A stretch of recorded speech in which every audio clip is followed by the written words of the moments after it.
Last 2-3 মাসে জিমে গিয়ে ওয়েট লস করে যতখানি না ক্যালোরি বার্ন করেছি, শ্বশুরবাড়িতে 1 সপ্তাহ খাওয়া দাওয়া করে দেন হচ্ছে বিয়ে শাদী সব কিছু অ্যাটেন্ড করে সেই আগের জায়গায় আমি আবার ফিরে গিয়েছি।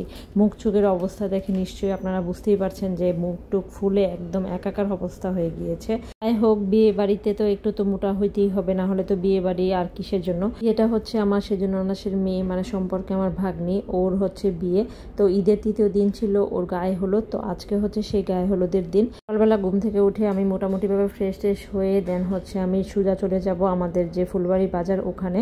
তো ওখানে অবশ্য আমার আরেকটা ভাগ্নি আসবে ওর বাসা থেকে, তো আমরা হচ্ছে একসাথে করে আজকে সন্ধ্যার হলুদের জন্য হচ্ছে ফুলের অর্ডার দিয়েছিলাম।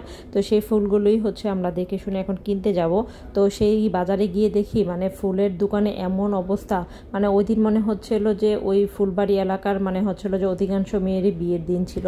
এতেও মফস্বল শহর, মানে ফুলের দোকান মাত্র 5-6টা ছিল। এতে প্রচুর রাশের জন্য ওরা হচ্ছে খুব বেশি এক্সট্রিম লেভেলের দাম চাচ্ছিল। তো আমরা চাচ্ছিলাম যে একটু ঘুরে ফিরে দেন হচ্ছিল যে ফুলের ডিজাইনগুলো নেওয়ার জন্য। তো আমরা ততক্ষণে হচ্ছিল যে আরেকটু কসমেটিক্সের দোকানে গিয়ে ফুলের খোপা টোপা নিলাম। তারপর আমরা আবার দেখে শুনে একটা মানে একদম লাস্ট কর্নারে একটা ফুলের দোকান পেয়েছিলাম। মানে ওই দোকানদারদের ব্যবহার যেরকম হাম্বেল ছিল, মানে ওনাদের সব কিছু মিলে আমাদের সব কিছু বাজেটে মিল ছিল। তারপর আমরা ওখান থেকে হচ্ছে সব কিছু ফুলের অর্ডার দিলাম। তারপর আমরা কিছুক্ষণ ওখানে ওয়েট করে দেন ওটা হচ্ছিল যে আমাদেরকে ইনস্ট্যান্ট সব কিছু বানিয়েও দিল। মানে আমরা যা যা রিকোয়ারমেন্ট ছিল, মানে মাথার টিকলি, তারপর কানের দুল, হাতের মানে ব্রেসলেটের মতো, মাথার খোপা টোপা যা কিছু ছিল সব কিছু ওরা আমাদেরকে বানিয়ে দিল। তারপর আমি আর আমার ভাগ্নি সোজা হচ্ছিল যে আমি আমাদের শ্বশুরবাড়িতে চলে আসলাম। ওখান থেকে জাস্ট আমাদের ব্যাগপত্র দেন সব কিছু নিয়ে আমরা আবার আমাদের গাড়িতে করে দেন ডিরেক্ট চলে গেলাম বিয়ে বাড়িতে। আর বিয়ে বাড়িতে ঢুকতেই তো এরকম সুন্দর একটা গেট দেখে আমাদের সবার মনটা খুব ভালো হয়ে গেল। ওই দিন অবশ্য খুবই সানি ওয়েদার ছিল মোটামুটি, আর এরকম সানি ওয়েদারে এরকম বিয়ে বাড়ির আমেজ দেখতে কার না ভালো লাগে বলেন। আর বিয়ের গেটটা কিন্তু মাশাআল্লাহ খুবই সুন্দর করে সাজানো হয়েছিল। আর আমার ননাসের বাড়িটাও যেহেতু একটু মানে গ্রামের বাড়ির তুলনায় একটু বড়সড়, পুরো বাড়িটাতেই হচ্ছিল যে সুন্দর করে ডেকোরেশন করা হচ্ছিল। চারদিকে এরকম রঙিন কাপড় চোপড় দেখে চারপাশটায় যেন কেমন যেন একটা রঙিন রঙিন আমেজ লাগছিল। আমাদের খুবই ভালো লাগছিল, মানে অনেকটা দূর থেকে হচ্ছিল গেটগুলো সাজানো হয়েছিল। তারপর আমরা সোজা ঢুকে গেলাম বাড়িতে।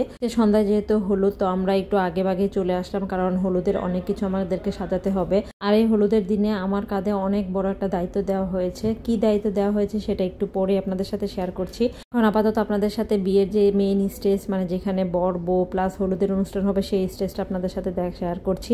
স্টেজটা কিন্তু অনেক সুন্দর করে সাজানো হয়েছিল, বিশেষ করে মফস্বল এলাকা হলেও অনেক সুন্দরভাবে ওরা সাজিয়েছে। বিয়ে বাড়ির এই সাজগুজ কিন্তু একদম ঈদের আগের দিন থেকেই চলছিল।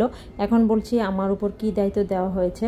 আমার উপর যে দায়িত্বটা দেওয়া হয়েছে সেটা শুনলে অনেকে এখন অবাক হবেন। সেটা হলো যে হলুদের কন্যার যে মেইন মেকওভার সেটা আমাকে করতে হবে। এটা অবশ্য অনেক আগে থেকেই বলা হয়েছে বা আমরা বলা বলি করে ঠিক করা হয়েছে, বাট আমি তো ফুল মেকওভার পারি না। আমি বলছি আমি কোনো রকমের ফেসটা করে দিব, বাকি শাড়ি পরানো সব কিছু আমার ছোটো ননাসের উপর দায়িত্ব পড়েছে। এখানে আমি ফার্স্টেই হচ্ছে হলুদের মেকওভারের আই মেকআপটা কমপ্লিট করে ফেললাম। আর আমার আরেকটা ভাগ্নি প্লাস আমার ছোটো ননাসের উপর দায়িত্ব পড়েছে হলুদের যত ডেকোরেশন আইটেম আছে, মানে হচ্ছে যে সুন্দর সুন্দর করে সব ডেকোরেটিভ আইটেম সাজানো, এগুলো ওদের গায়ের দায়িত্ব পড়েছে। ওরা খুব সুন্দরভাবে নিখুঁতভাবে এই কাজটা করেছে। দেখেছেন কি সুন্দর করে সব কিছু ওরা হচ্ছে পরিপাটি করেছে। আমার কাছে ওদের ডেকোরেশনটা খুবই ভালো লেগেছে। এর সাথে ওরা প্রফেশনালি না হওয়া সত্ত্বেও ওরা ঠিক প্রফেশনালিভাবে এই কাজটা খুব সুন্দরভাবে ডেকোরেশনটা কমপ্লিট করেছে।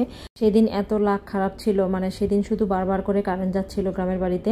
তারপরে হচ্ছিল যে জেনারেটরের যেহেতু ব্যবস্থা ছিল আর ওইরকম অতটা ব্যাগ পেতে হয়নি। তারপরে আমরা কোনো রকমে হচ্ছে সবাই মিলে জিলে মানে হলুদের এই মেকওভারটা মানে হলুদের ব্রাইডকে কমপ্লিট করালাম। প্লিজ কমেন্ট করে জানাবেন যে হলুদের ফুল মেকওভারটা কেমন হয়েছে। মানে ফেস মেকওভারটা সম্পূর্ণ আমি করেছি, আর বাকি শাড়ি পরানো প্লাস হচ্ছে হেয়ার স্টাইল সবাই আমার ভাগ্নি আর আমার ছোটো ননাস মিলে আমরা করেছি। আর এই যে সম্পূর্ণ ডেকোরেটিভ আইটেমগুলো মানে এখানে হচ্ছে যে হলুদের স্টেজে নিয়ে আসা হয়েছে। তারপর এক এক করে হলুদের অনুষ্ঠান শুরু হয়ে গেল। তাও সেটা শুরু করতে করতে প্রায় 8:30-9টার মতো বেজে গিয়েছিল। আর ফার্স্টে হচ্ছে আমি আর আমার আরেকজন যে মেজু ননাসের মেয়ে ভাগ্নি, ওর নাম হচ্ছে উর্মি। তো ওর সাথে পার্সোনালি আমার বন্ডিংটা খুব ভালো, মানে আমি খুব পছন্দ করি। এখানে হচ্ছে আমার বড় 3 ননাসের 3 কন্যা, আর আমার কোনো ননাসের কোনো মেয়ে নাই। এই এইটাই হচ্ছে লাস্ট ভাগ্নি, ওরই হচ্ছে বিয়ে। ওই সবার ছোট ছিল সিরিয়ালে। তো এখানে ওরা 3 খালাতো বোনের আমি একটু ভিডিও ক্লিপ করে নিলাম। আর এখানে হচ্ছে আমার সব ননসরা, মানে আমার মূলত 5 জন ননস, কিন্তু একজন আসতে পারেনি। তো এখানে মোটামুটি 4 জন প্রেজেন্ট ছিলেন। তারপরে সবার ক্লিপ আমি এইভাবে আস্তে আস্তে করে নিচ্ছিলাম। আর এটা হচ্ছে আমার সবচাইতে ছোট ননাস। তো এই আপুই মূলত হচ্ছে শাড়ি টাড়ি সব কিছু ঠিক করে দিয়েছে আজকে হলুদের কন্যার।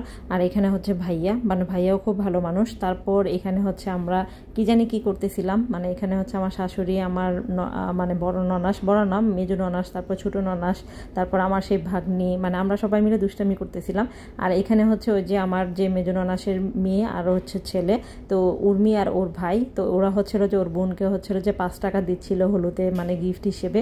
এটা আমি আবার খুব সুন্দর করে হচ্ছে ভিডিও করে নিলাম। মানে এটা নিয়ে যে কি পরিমাণ চরম হাসাহাসি হয়েছিল বিয়ের স্টেজের মধ্যে। তারপর আসলো যে বিয়ের কন্যার যে নিজের ভাই, ও আবার ওর বোনকে আবার 1 টাকা দিল, সেটার দেখা দেখি। তো সেই 1 টাকা নিয়েও আবার সেটার কি যে চরম লেভেলের হাসাহাসি। তারপর আসলে বিয়ে বাড়িতে তো এগুলো তো হয়েই থাকে, মানে হাসাহাসি ছাড়া আসলে যে হলুদের অনুষ্ঠান তো আসলে ভালোও লাগে না। সত্যি কথা বলতে বিয়ের আরও 2টা যে প্রোগ্রাম ছিল, বৌভাত এবং বিয়ের অনুষ্ঠান, সেইগুলোর থেকেও আমাদের হলুদের অনুষ্ঠানটা সবচেয়ে বেশি মজা হয়েছিল। মানে সবাই মিলে আনন্দ করতে পারছে, এটাই আর কি। হলুদের অনুষ্ঠানে সব মানুষজন একদম চলে গিয়েছিল, তারপরে আমার হাজব্যান্ড আসার নাম নেই। মানে আমার বর নাকি এতই লজ্জা পাচ্ছিল সেই অনুষ্ঠানে যেতে, মানে নিজের ভাগ্নির হলুদের অনুষ্ঠান, তারপরও নাকি তার এত লজ্জা লাগছে। তারপরে আমার শাশুড়ি, আমার সব ননসরা ফোন দিয়ে তারপর ভাইকে আনালো লাস্ট পর্যন্ত। আর বিয়ের কন্যাও নিজের মামাকে ছাড়া হচ্ছিল যে হলুদের অনুষ্ঠান থেকে যাবে না, সেও বসেছিল নিজের মামার জন্য। তারপর আমরা সবাই মিলে আবারও আরেকবারের জন্য হলুদের কন্যাকে মিষ্টি, তারপর পায়ে সব কিছু খাওয়ালাম, দেন গায়ে হলুদ লাগালাম। বাসার ছোটরা মিলে সবাই মিলে আবার তারাবাতি জ্বলাচ্ছিল। আর এটা হচ্ছে আমার ভাগ্নি উর্মি, ওর বেবি। মানে প্লিজ সবাই একবার হলো মাশাল্লাহ বলে দিবেন। মাশাল্লাহ খুবই চমৎকার এবং সুইট আমাদের একটা নাতি। তারপর কি গায়ে হলুদ শেষ করে বাসা যেতে যেতে রাত 12টা। এটাই ছিল আজকে গায়ে হলুদের পর্ব।